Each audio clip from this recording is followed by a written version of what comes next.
Poll numbers double over the past few weeks. Former Hewlett-Packard CEO Carly Fiorina pulling ahead of more well-known candidates like John Kasich and Marco Rubio and even Chris Christie. But do you know where she stands on issues? Joining us right now from Portland, Maine is Republican presidential candidate Carly Fiorina. Carly, good morning to you. Good morning, Steve. How are you? I'm doing okay, although the people over at our business channel are probably pulling their hair out.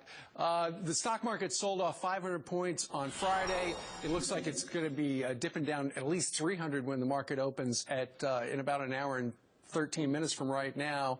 What's going on here? Well, I actually have been expecting a correction for some time. You know, the market has been way too high given the fundamentals. Our economy is not particularly strong. 2% growth is very lackluster. China's economy has been slowing down for some time. Europe's economy is in trouble. I think the stock market has hit record highs over and over again because the Federal Reserve has ensured through its easy money policy that the stock market's the only place you can earn a return. And now the Federal Reserve finally is going to back off of that easy money policy. So I think this is warranted. Okay, so we should have seen this coming. Meanwhile, here's something we didn't see coming. Those three American friends from their childhood on that train in Europe, they averted what could have been a massacre. They were awarded this morning France's highest medal of honor as well for their terror takedown. You know, you listen to their stories, they're inspiring to all of us. They are inspiring, and thank goodness for them. And you know what's also inspiring about these three young men? Their humility, their modesty. They're not pounding their chests. They're not talking about how great they are. They're saying, oh, anyone would have done this, even though we all know that's true. You know, I do think that part of heroism and leadership is modesty and humility, and they demonstrate that. They're the best that America has to offer. Okay. Meanwhile, let's switch to politics. If you are the Republican nominee, there's a possibility you would square off against Hillary Clinton.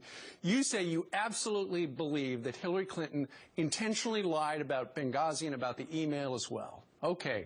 So what's going to happen? Well, I don't know what's going to happen, but here's one of the reasons I think people are just sick of politics is because we have all these sanitized sound bites and bumper sticker rhetoric, and people don't use common sense language anymore. By any common sense definition of the term, she lied about Benghazi. She lied about her server, and she's lied about her emails.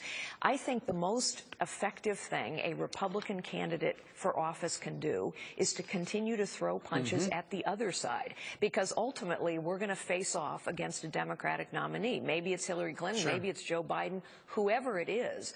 I'm going to continue to throw my punches at the Democrat Party and their nominee, because that's the fight we're going to have to win in 2016. A final question for you. We've got less than a minute. Some people have criticized your record at HP. You were in business for a very long time. How would you grow jobs in America? Well, you know, I hope people will take a real look at my record at HP. I started as a secretary, and during my 6 years at Hewlett-Packard, through the worst technology recession in 25 years, we doubled the company. We went from lagging behind to leading in every product category, every market segment. We saved jobs. So I hope people will take a look at that record. Look, the real job creators in this country have always been small businesses, family-owned businesses, community-based businesses, and farms. I started out typing in a 9-person real estate firm. My husband, Frank, started out driving a tow truck in a family-owned auto body shop. We are crushing those job creators. It's small business that creates 2/3 of the new jobs, employs half the people, and we are now, for the first time in U.S. history, destroying more of them than we're creating.